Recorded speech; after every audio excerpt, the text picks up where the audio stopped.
What's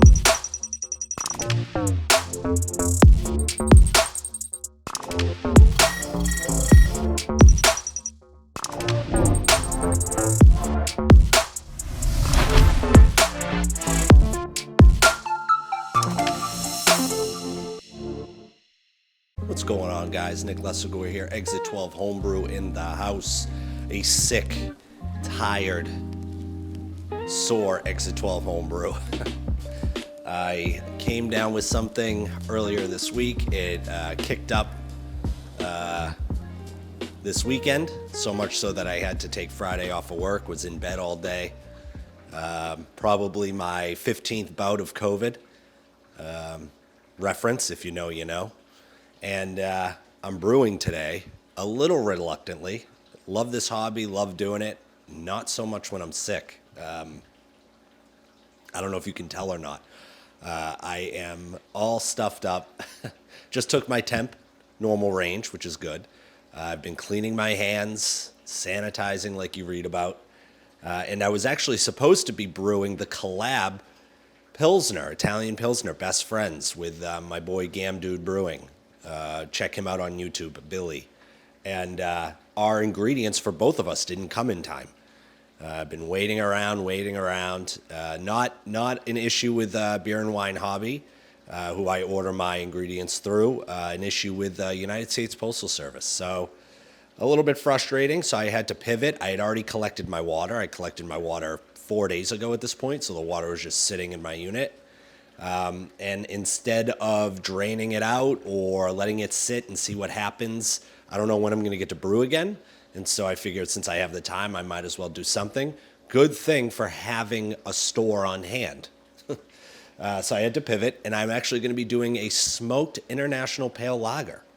I'm going to be hopping this with Saz hops, almost the same rate at the same times as Best Friends. There's going to be quite a lot of carryover from Best Friends to this beer. The reason why I'm not brewing Best Friends is because I don't have Pilsner malt, and I don't have 3470 yeast.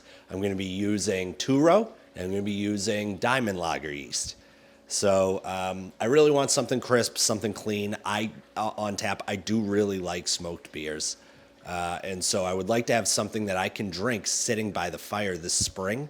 I think that would be fun. So that's what I'm going to be brewing today. I am, again, not feeling well. I am not looking great. I'm pretty bloated. But I'm powering through. I've had coffee for the first time in a few days. I've showered this morning for the first time in a few days. So really just feeling crummy, but want to get a brew out. I have 2 more taps available, I think. 2 more taps available. Until I fill up my tap list. So I really want to get some beers on and have some stuff flowing for the spring and summer as I go. So I'm going to get the brew day started and hopefully follow along. I don't know how long this brew day is going to be. Again, don't feel great. And if I don't feel like brewing, surely I don't feel like recording. So hopefully I feel better as the day goes on. But that's where we're at right now. So follow along. We're at 147.2, looking to get to 144. Let's mash in.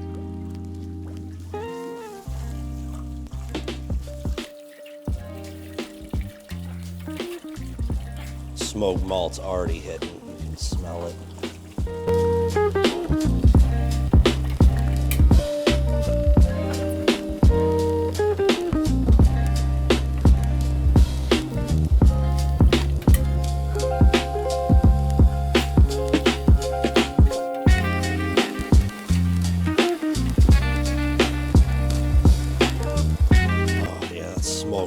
So good. For as old as it is still very aromatic. I feel sick, but oh yeah, this is making it better. Mash is starting to thicken up.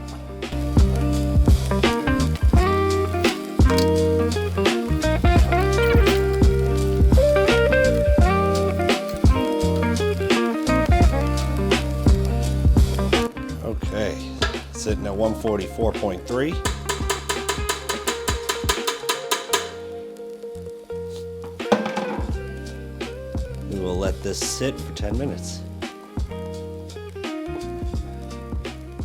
Okay, I got my assistant brewer cleaning the mash paddle. He said he just got done.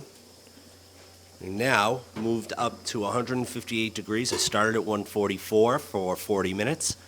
I'm now at 158. I'm going to mash in at 158 for 25 minutes, and then we're going to mash out.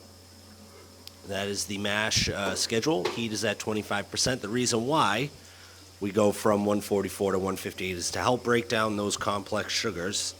We really want a crisp beer. So normally with the Best Friends collaboration, we would mash in at 160. I moved it down a little bit because I want a bit more of a crisp beer, something simple. You know what you're getting when you drink it. Crisp lager with a smoky character. That's kind of what we're going for here. So I thought I would share that part with you.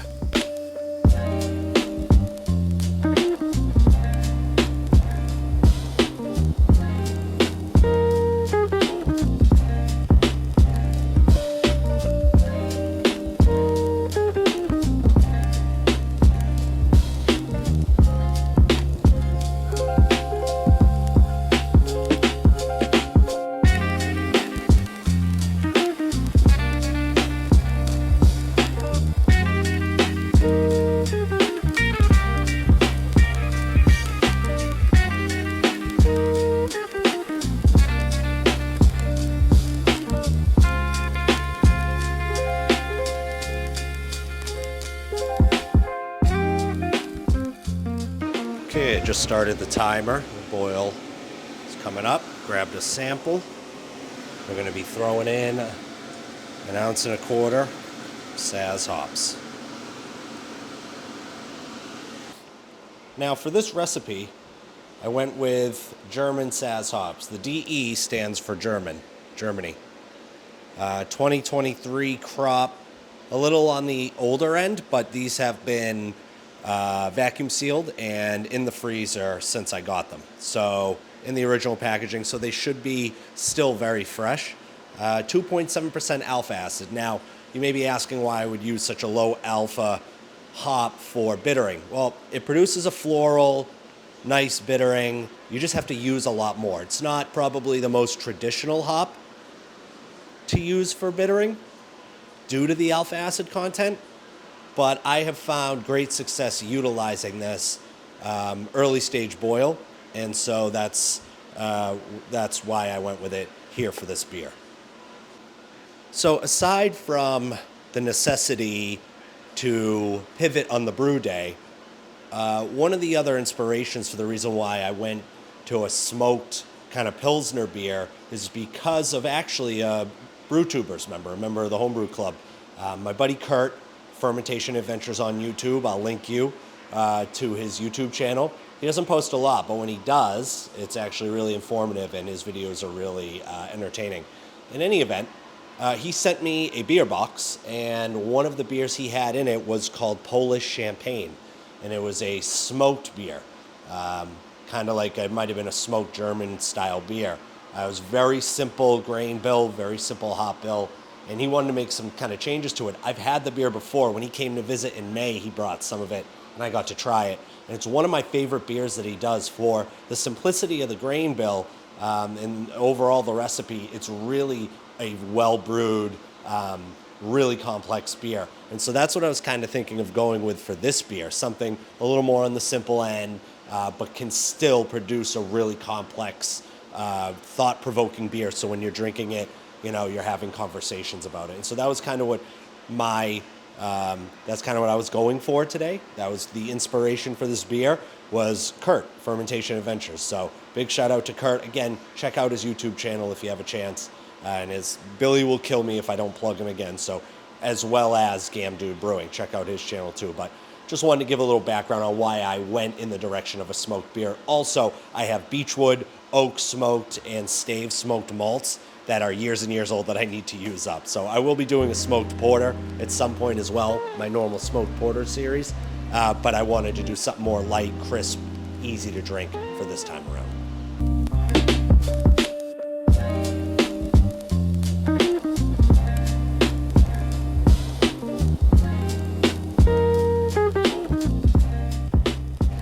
Okay, our 30-minute boil edition, 1 ounce of Sazerac.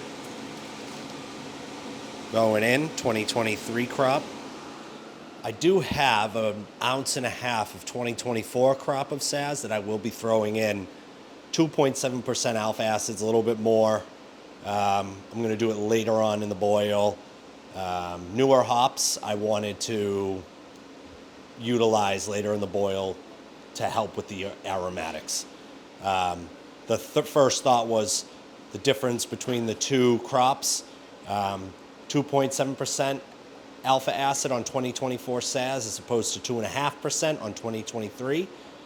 Normally speaking, with the higher alpha acid content, you'd want to put those in earlier in the boil. But the thing is, what you want to do is, because the alpha acid difference really isn't that much, I wanted the newer hops earlier or later in the boil to help bring out more of the aromatics. My hope is that newer hops, the beer won't taste stale. Okay, we got 10 minutes left in the boil. We're going in with the 1.5 ounces of the 2.7% alpha acid Saz from 2024, as well as a tablespoon of yeast nutrient and 1 Whirlfloc tablet. The yeast nutrients being added so that we have a nice healthy fermentation. My Diamond Lager yeast is a little bit out of date. It's dry yeast, so I should be fine. And then the Whirlfloc tablet, we really want to clear this out. My goal is to not have to add any clarifier post-fermentation, so no biofine, no gelatin. If I can lager this appropriately for the right amount of time, even though with Diamond you don't really have to, if I can at least ramp down effectively, which is going to be 1 degree per day until I get to 40 degrees, with a nice cold crash, I shouldn't need to add any clarifiers, so we'll see.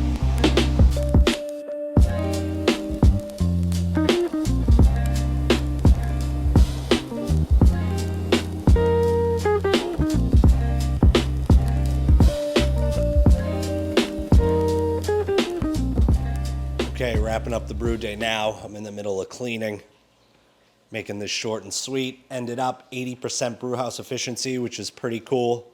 A lot higher, though, than I expected or really wanted. I'm staring down the barrel of a 6% smoked IPL, which isn't what I want. I want, at most 5.2%. So we'll see how it ferments out.